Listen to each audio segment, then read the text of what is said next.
sa ating ginagalang, rinirespeto at hinahangaan kay Pangulong Rodrigo Roa Duterte, sa inyo pong lahat dito sa loob at labas ng bulwagang ito, sa lahat ng Pilipino na nakasubaybay, marami po kagla-live ngayong araw, yung ating mga kasama sa opisina, sa bahay, sa sasakyan, sa trabaho, sa eskwela.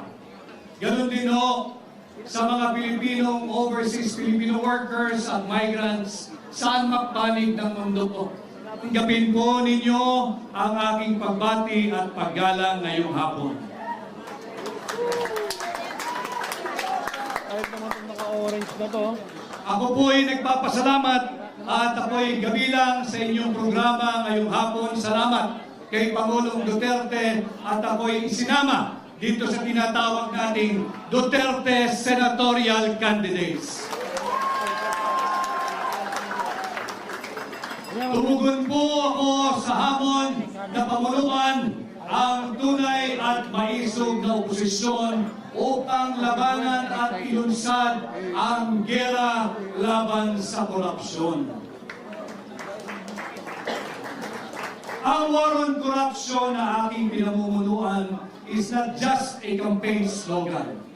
Nalalaman ko kung paano labanan ang korupsyon. Linabanan ko na sila minsan nung ako ay nasa Malacanang. At pinagpapatuloy natin ngayon. Nag-file po tayo ng kaso kamakailan. Linabanan natin yung anomalous, illegal, immoral, invalid, and unconstitutional and criminal 2025 budget. Saan ka nakakita nagpapasa ng 6.352 trillion pesos panay blanco ang Bicameral Conference Committee report? Sinasalauna tayo ng administrasyon ni Bongbong Marcos. Maraming nagsalita bago sa akin at nababanggit ang salitang suka. Alam mo ninyo, ang suka ang kalaban ng tanso.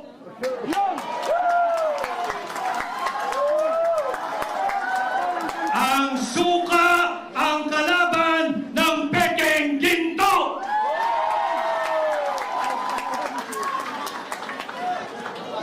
Hindi man po ako gumagawa ng suka, subalit kung ako ho ay bata, maraming beses din naman akong nautosang bumili ng suka ng aking ina. At walang kong nakakahiya doon. Sapagkat pagamat ako ho ay nakabili ng suka ng maraming ulit at nautosang bumili ng suka ng maraming ulit, may diploma ho ako at nakapagtapos ako ng kolehiyo. Meron akong diploma at nakapagtapos ako ng abogasya. At higit sa lahat, meron akong certificate na nagpapatunay na ako ay isang ganap na abogado. Kaya ako ay natutuwa kung ito man ang Team Suka. Isa po akong proud member ng Team Suka. At atin kong lalabanan ang Team Sinusuka!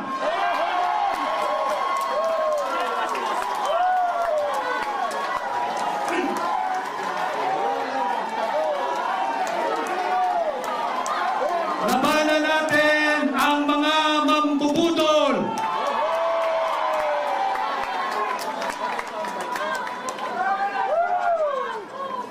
Sabi ni Konsehal Rani Ludovica, labanan ang team.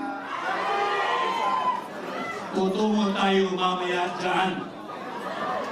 Alam mo ninyo, tinanggap ko ang hamon na pamunuan, ang tunay at maisog na oposisyon.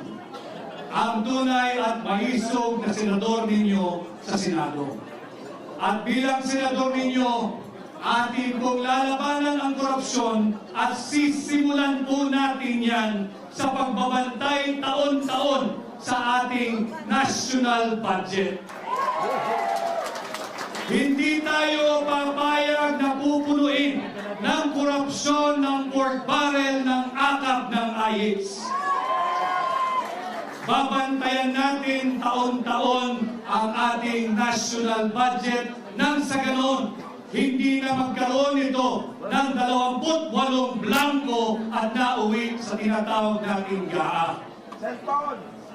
Subalit bilang senador ninyo, kailangan ko po ng katulong. Kinakailangan kong makasama sa tulong ninyo ang isang veterano, mambabatas, matapang, magaling. Dalhin po natin sa Senado si Senador Attorney Dante Marcoleta. At hindi lamang po isa, kinakailangan pa natin magsama ng isang veteranong abogado. Matagal na hong naglingkod dito sa mababang kapulungan. At minsan din naging Chief of Staff sa Senado. Ang matagal ko ng kaibigan, dalhin din natin sa Senado, kasama kong magbabantay ng tao ng budget, si Senador Attorney Raul Lambino.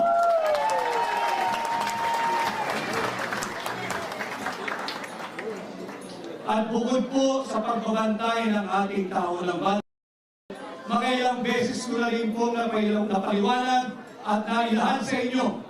Bilang senador, aking pong aamyendahan ang tinatawag nating plunder law o yung batas laban sa pandarambong.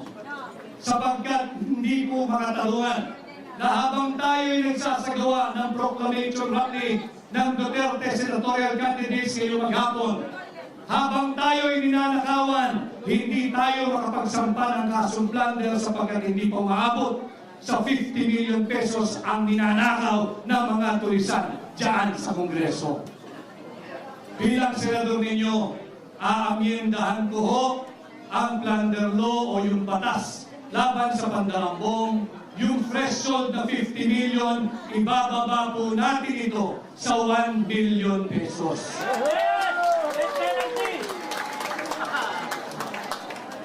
Subalit, kagaya rin po ng ipinakita kanina, bilang principal author, kinakailangan ko rin ang mga kasama sa Senado. Kinakailangan natin kasama na hahabulin ang mga magnanakaw sa Malacanang. Kinakailangan natin ibalik ang aking mga kasama, ibalik natin sa Senado, Senador Bongo!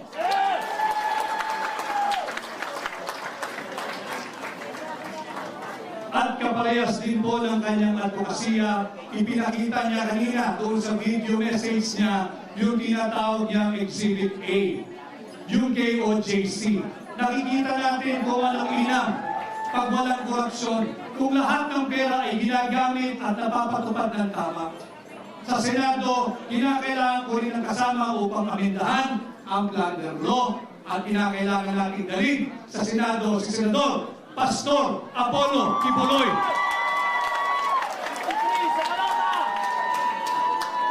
At pag na-amendahan po natin ang plunder law, isa sa batas ko po ang pagbabalik ng death penalty sa lahat ng magnanakaw sa pera nating mga Pilipino.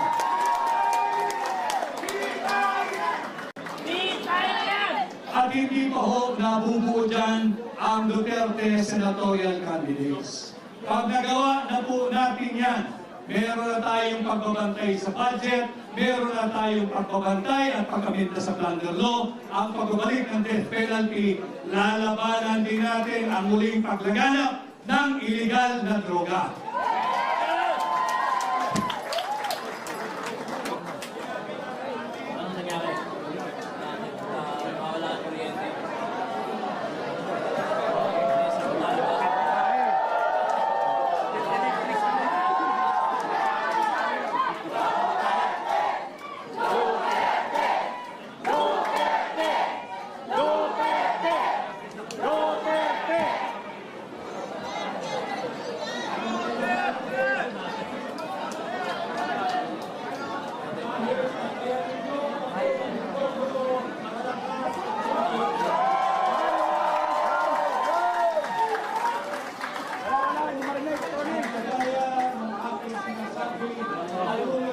Lalabangan ang paglaganap muli ng illegal na droga.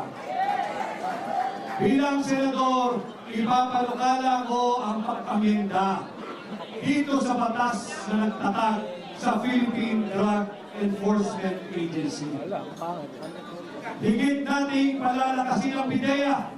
Bibigyan natin itong kapangyarihan magsagawa ng taunang mandatory drug testing sa lahat ng tao sa gobyerno. Mandatory drug testing parehas sa elected at appointed official ng ating pamahalaan. Walang exemption. Sisimulan natin ito sa Malacanang. At para magawa natin yan, kinakailangan ko ang isang matapang na namuno na dati ng laban kontra sa iligal na droga. Ibalik natin sa Senado si Senador Bato de la Rosa.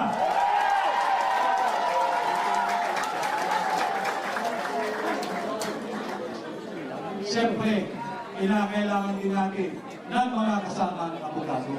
Sapagkat laban sa illegal na droga, dapat ang parameters ay all within the Constitution and within the rule of law. Dalhin po rin natin sa Senado ang aking kaibigan, ang aking amigo, si Atty. Senator J.B. Hillo.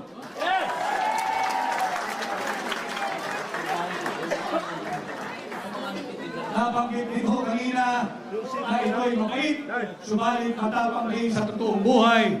Dalhin din po natin sa Senado, lalaban sa illegal na droga, si Senador Philip Salvador.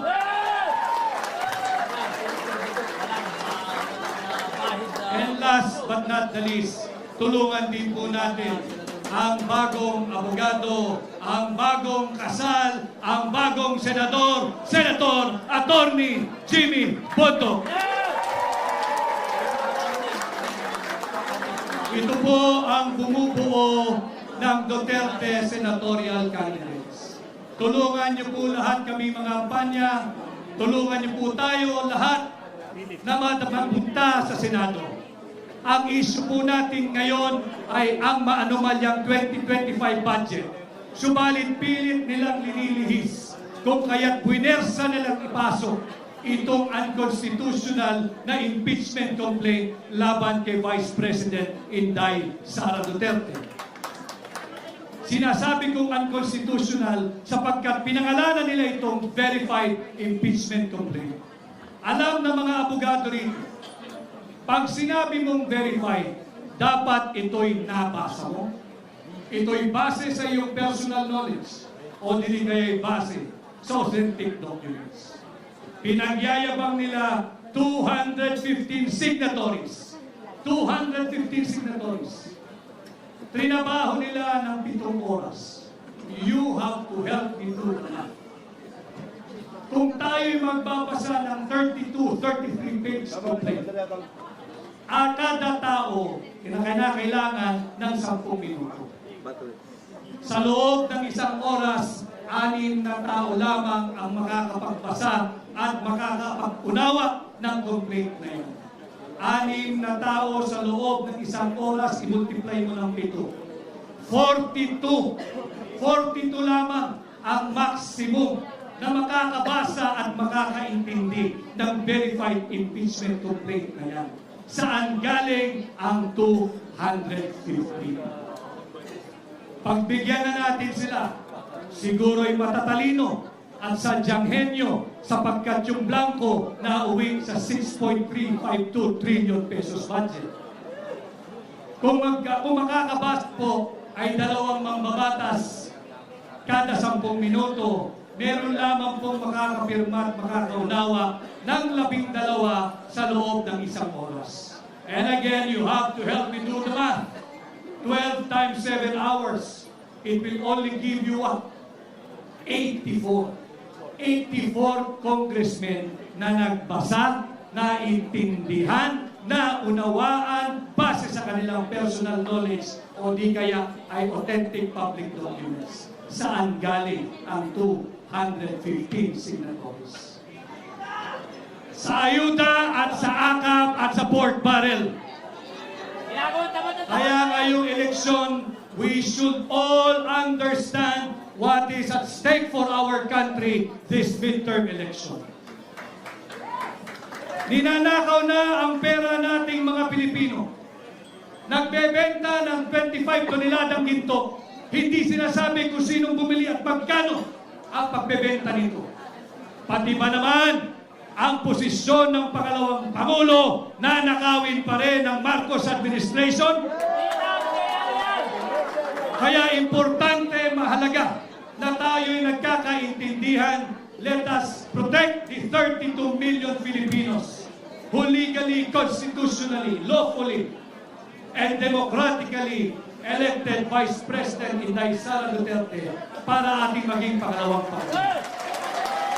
Huwag nating hayaang nakawin ng iilang elitistang mambabatas ang pangalawang Pangulo mula kay Inday Sara Duterte.